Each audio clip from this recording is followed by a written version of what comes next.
विश्व रेडियो दिवस है आज और रेडियो दिवस के उपलक्ष्य में तमाम ऐसे रेडियो हैं, मतलब बल्ब रेडियो 1940 के रेडियो से लेके अभी वर्तमान आधुनिक दौर में पेन ड्राइव और हार्ड डिस्क मतलब डिजिटल हार्ड डिस्क का सीडी डीवीडी सभी है। आखिर कैसे है, क्या है, कौन से दौर में क्या क्या यूज होता था, यहाँ आकाशवाणी रायपुर के द्वारा ये एग्जीबिशन लगाया गया है। हम डायरेक्ट जो बातचीत करेंगे, जो एग्जीबिशन में है, लाइब्रेरियन है आकाशवाणी के अधिकारी, उनसे बातचीत करते हैं। चलिए बाद मतलब एक एक करके क्या आते गए, थोड़ा सा यदि बताना चाहेंगे विस्तार से। बहुत पहले जाए तो मैग्नेटिक टेप, और उससे मैग्नेटिक टेप ही बहुत पुराना। कौन से सन की बात है ये? ये 1963 के आसपास। 63 के आसपास की बात।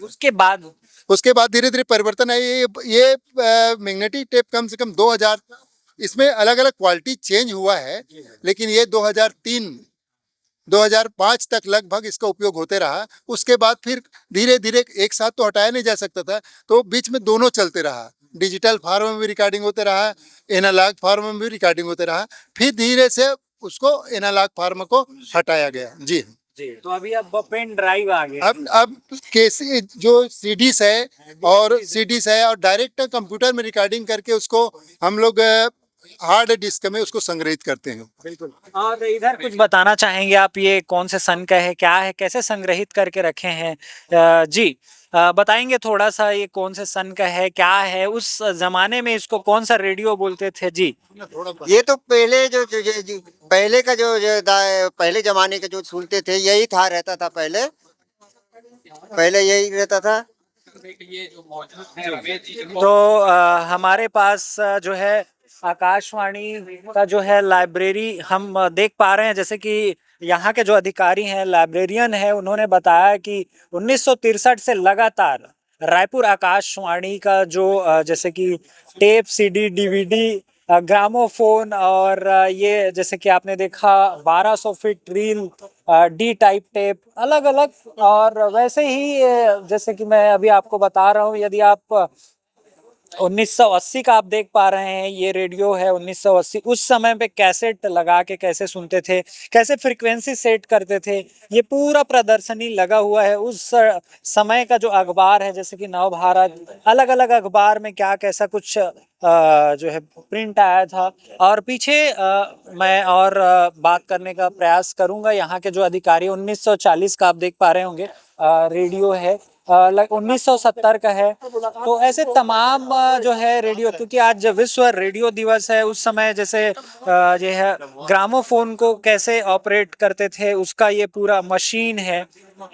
कैसेट को, डीवीडी को, सीडी को पीछे और देख पा रहे हैं, जिसमें कैसेट लगाते थे, जो रील का कैसेट होता था, ये इसमें फ्रीक्वेंसी सेट करते। तो 1960 का है ये। और ये टेप रिकॉर्डर, फ्रीक्वेंसी, बहुत सारे जो उस समय के हैं उनको पता ही होगा, या फिर टीवी में कहीं ना कहीं आप देखे होंगे उसको। यहाँ हम प्रयास कर रहे हैं साक्षात दिखाने का। और यहाँ जो अधिकारी लगाए स्टॉल, उनसे भी बात करेंगे क्या कुछ आज विश्व रेडियो दिवस पर खास है और क्या कुछ उनका कहना है। जी यहाँ पर हमारे साथ है। जी बताइए थोड़ा सा ये रेडियो के बारे में बताइए, क्या कुछ ये कब का है, कैसा है? रेडियो तो ये तो प्राण था पहले जमाने का। एक तो जड़ है, इसे टीवी नहीं रहता था, ना कुछ नहीं रहता था। गांव में एक संख्या रहता था, ये रेडियो रहता था। उसी को गांव भर जैसे देखते थे। कई गांव में तो होता नहीं था, तो दूसरे गांव भी आके एक अपने मनोरंजन लेने के लिए पूरा आके पूरा मनोरंजन लेते थे पूरा। इसी नाम से मैंने कलेक्शन को धीरे धीरे 472 बनाया हूँ, और नया पीढ़ी को मैं दिखाना चाहता हूँ कि ऐसा करके कि ये पहले जमाने में ये चलता था। ठीक है, आपका नाम क्या है और कहाँ से हैं आप? मैं कुम्हारी सांकरा रहता हूँ। मेरा नाम रमेश क्षत्रिय है। जी ठीक है, थोड़ा सा आप बताएंगे किस, ये कौन से सन का है, ये कब का है, थोड़ा सा बताएंगे? ये सब लिखे देखो, कई 50 साल का, 45 साल का, 40 साल का, 35 साल का, सब देख सबका आइटम पाओगे। 472 के अलग अलग आइटम है, अलग अलग उसका गुण है। उसका कोई ऐसी में चलता है, कोई बिना ऐसी भी चलता है। बहुत कुछ है इसका महत्व, बहुत इसका अलग अलग मॉडल का अलग अलग रहता है। वाल में चलता है, लकड़ी वाला जितना पुराना है वाल में चलता है। ऐसे वाल जैसे गर्म होगा, हीट होगा तभी चलता है ये वाला।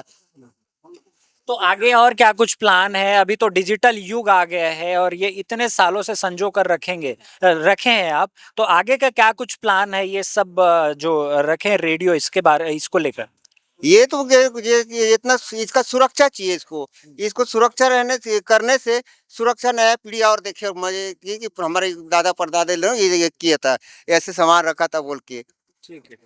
तो हम और यहाँ पर जो अधिकारी हैं जो आकाशवाणी के उनसे हम बातचीत करेंगे। और जैसे कि आप सुन भी पा रहे हैं एक रेडियो है यहाँ पर मतलब ऑन एयर है, ये चल भी रहा है, फ्रीक्वेंसी सेट है। मैं थोड़ा सा प्रयास करूंगा कि आवाज आप सुन पाए। ऋषितुल्य व्यक्ति थे, ये विशेष बात है। जिस समय वंदे मातरम लिखा गया उस समय चंद्र जी की एक लेखक के रूप में प्रसिद्धि बढ़ रही थी। डेप्यूटी मजिस्ट्रेट की नौकरी की सारी आपाधापी के बावजूद बंकिम चंद्र जी का रुझान लेखन की ओर बढ़ता गया, जिसके फलस्वरूप मृणालिनी, विषवृक्ष, चंद्रशेखर, कपाल कुंडला जैसे उनके अनेक उपन्यास प्रकाशित हुए।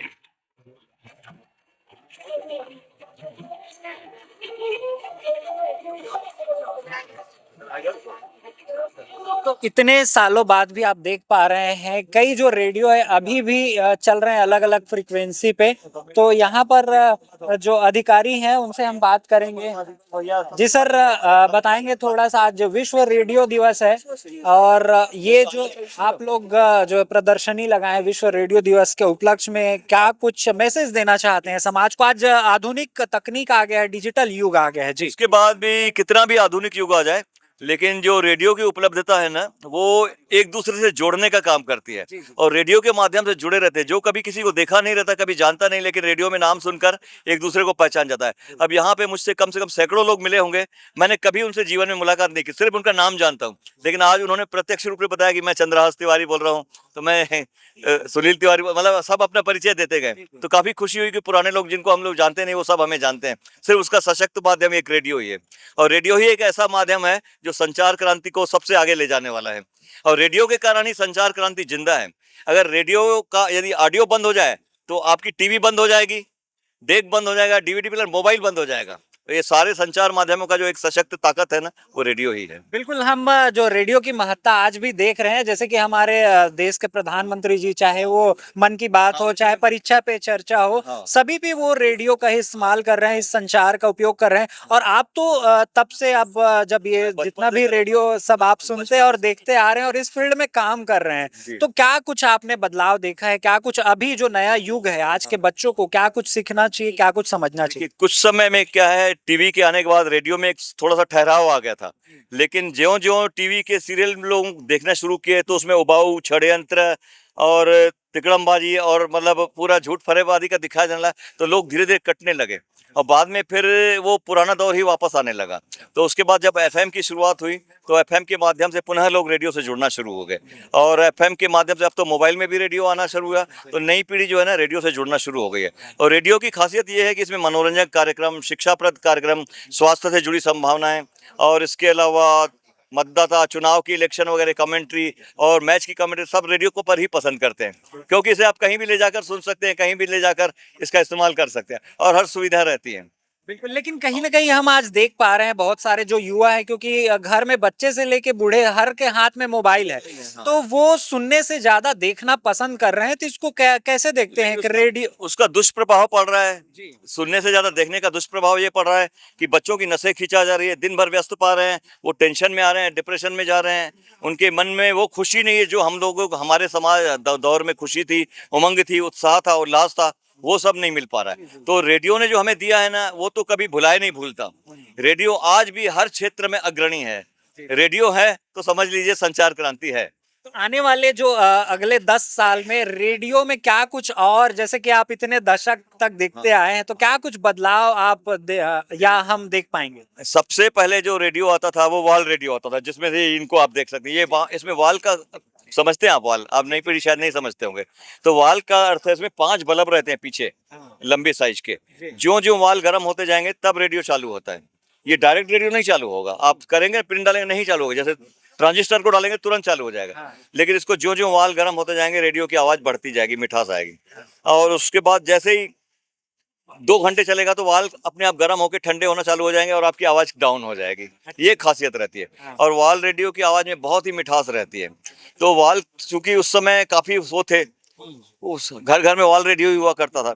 उसके बाद गवर्नमेंट ने मतलब वैज्ञानिकों ने सरल तकनीकी बनाई तो उसमें ट्रांजिस्टर रेडियो लगना चालू है। वो ट्रांजिस्टर बोर्ड लगता है, उससे चालू है।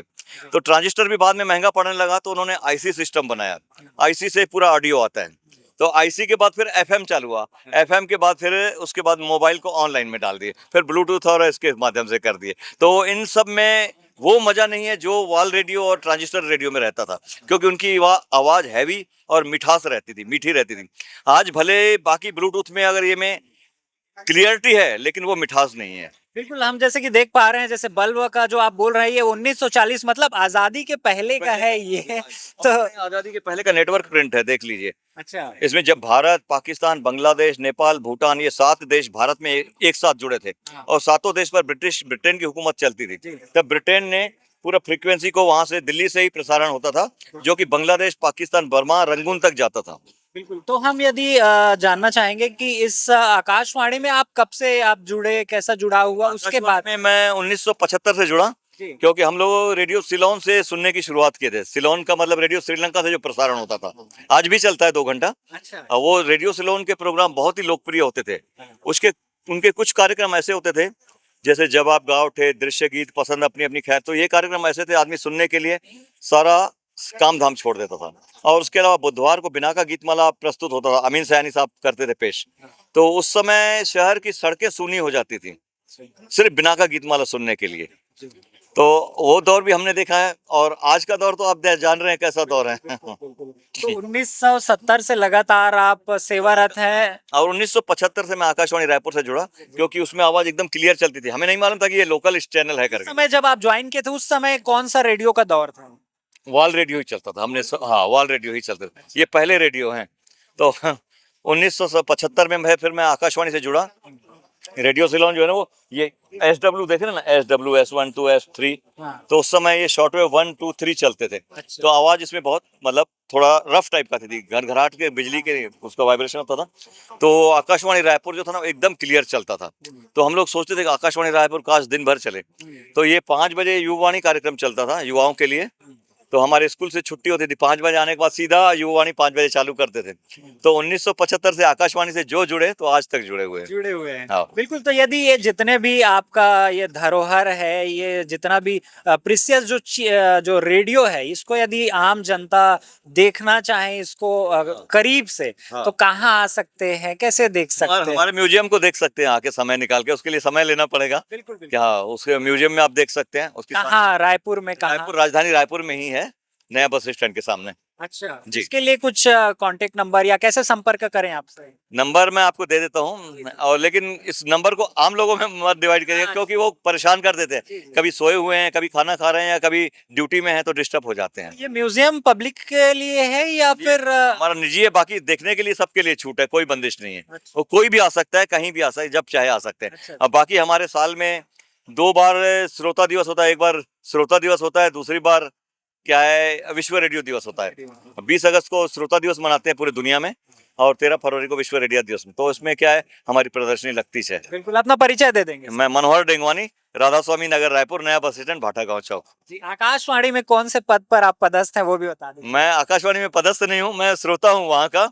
और मेरा वहाँ इंटरव्यू आ चुका है कई बार मेरा, और जी न्यूज वाले मेरे ऊपर डॉक्यूमेंट्री फिल्म बना चुके हैं। जी जी हाँ, इस तरह से कई सारे चैनल वाले मतलब डॉक्यूमेंट्री फिल्म बना चुके हैं रेडियो के ऊपर। जी। तो मतलब ये आप संग्रहित करके रखें। जो कि विश्व भर में प्रसारित हो चुकी है। जी। और ये हमारा शौक है बचपन से। जी, संग्रहित करना। हाँ, संग्रहित करना बचपन से शौक है। और मैं ये 7 साल की उम्र से सुनना शुरू किया हूँ, और 10 वर्ष की उम्र से कलेक्शन करना शुरू किया हूँ, और जो आज तक जारी है।